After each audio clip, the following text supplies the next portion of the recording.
The boy paid no particular attention to the pear tree that he hid behind, the sprawling branches arching above his head, or the legion of yellow-jacket wasps, buzzing in drunken circles around the fallen, fermenting, summertime fruit that was turning brown on the ground. Nor did he bother to contemplate the rough reptilian bark of this tree, slipping beneath tufts of grass, becoming root, nerve tendril clutching the earth like wooden shocks of lightning frozen in time. The fact that he had his father's chin, his grandfather's wit, his mother's almond eyes, his brother's Swiss Army knife illicitly in his front pocket, the family's posture, shoulders sloped as if by weight, never crossed his mind.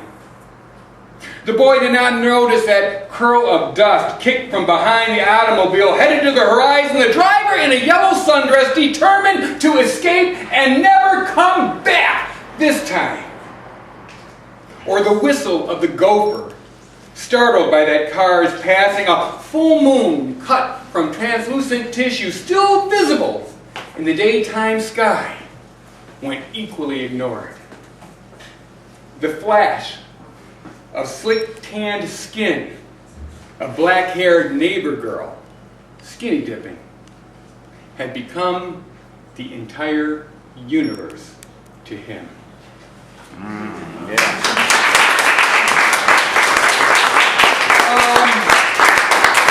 I do travel a lot. The way that Sarah and I make our living is that we teach kids how to write poetry, how to do public speaking, better literacy and comprehension skills.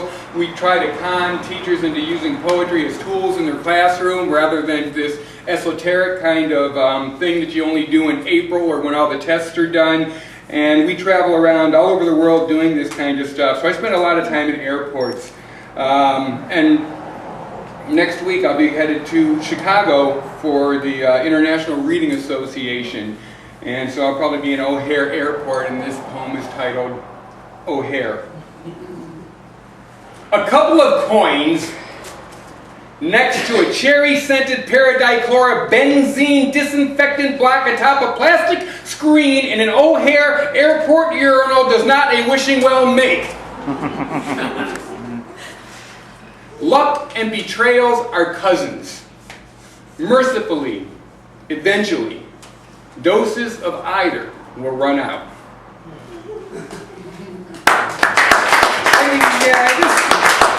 I'm going to do this. I'm going to keep doing this for about 15-20 minutes, so you don't have to clap every time.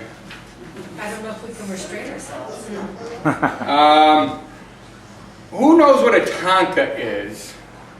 You told me. I told you. Okay, a tanka is like a haiku on steroids. All right, haikus are 575, tankas are 57577, and during these, when I'm doing these travels, that last piece was 2 tankas.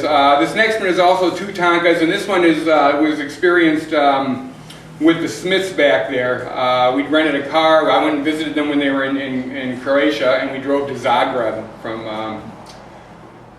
Pula. Zagreb. The streets of Zagreb's intestinal schematics swallow our rental car as if a 5 kuna coin picked up by a curious child. Guessing at our route, we climb hills, twist through keyholes, pray out loud for signs. But as any mother learns, eventually we'll pass. Okay. That's okay, yeah. I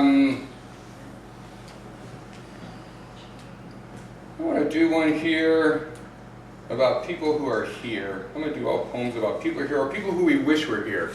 This is called Daniel Said, for Daniel Thompson, street poet of Cleveland, Ohio. Daniel said, a poet dies in Cleveland every 2 years, whether they have to or not. Some are double-wicked candles, flames meeting in the center, coalescing into a blinding glint of a hypodermic needle to be extinguished and buried on a hill overlooking a bankrupt steel mill. Others manufacture 22 caliber DA Levy chakra escape hatches, blown open for a cosmic ejection seats arcing over the Detroit Superior Bridge. Others merely appear to be deceased. Eyes shut behind their horn rims, straitjacketed into academic tweed, red radio flyer wagon, rubber removed from tires so the rims sink unerringly with the tenure track. The younger, they become fodder, shot in the back by the cannon, before they learn to run. Others succumb to crustaceous parasites, sidewinding in the bloodstream, claws ticking at time as if it were decaying chicken on a fishing line. And right now, somewhere at this very instant, a soul with an empty stomach curls fetally in a recessed loading dock, face to the wall, so passerbys aren't embarrassed. While inside, a soft-shell crab appetizer is served on cobalt blue triangle china to a corporate suit and his trophy wife, while another poet dies. Right now, somewhere, a man with the mental capacity of a 6-year-old hums to himself on a rough wool blanketed cot, Nietzsche staring at a whitewashed cinder block house wall of another death row. At the exact same second, a wing-tipped Brooks Brothers button-down auto executive crunches numbers, trying to decide whether recall would be more expensive than surviving families, lawsuits, and another poet dies. Right now, at this very instant, somewhere a child is being beaten with an orange extension cord by a parent that doesn't know any better. Right now, someone is giving up hope. Someone does not turn the other cheek. Someone doesn't consider the least of their brothers. Someone loses the ability to believe in anything, and another poet dies. Right now, somewhere, someone fills a grocery bag with day-old donuts to feed the homeless. Passes angelic through the junkyard debris, ranting elegies to compassion, pisses on the bronze castings of capitalists who have cast away all humanity's good. Right now, a poet, still famous in the neighborhood, still dear to our hearts, shines his shoes and prepares to walk across the sky.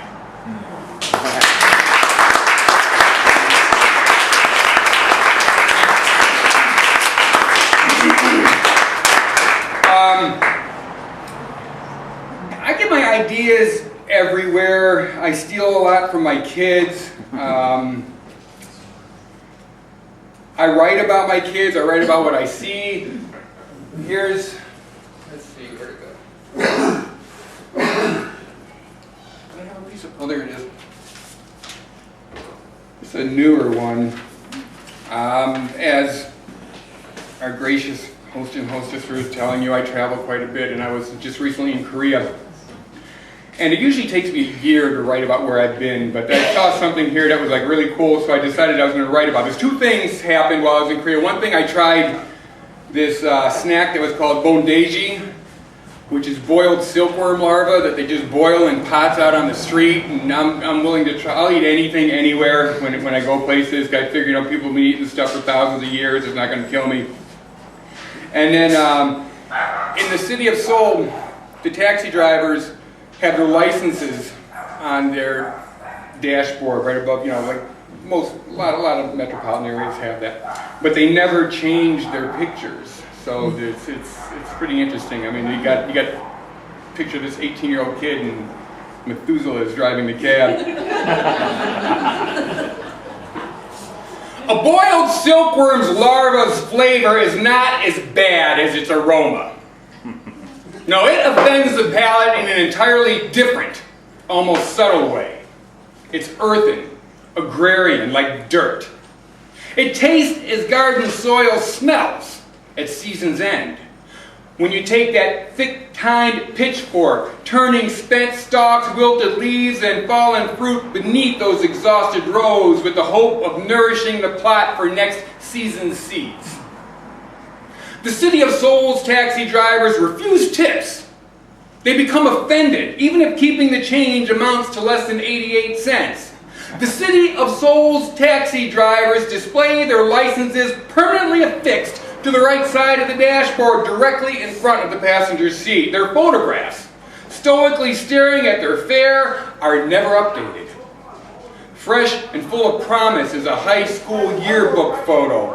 Hair as black as a mockingbird's back, skin as clear and smooth as an Asian pear, while the man clutching the wheel, through his thin white gossamer gloves, wears a road map of liver spots across his nearly bald head. And I wonder what he and his photographed self talk about when they are driving alone.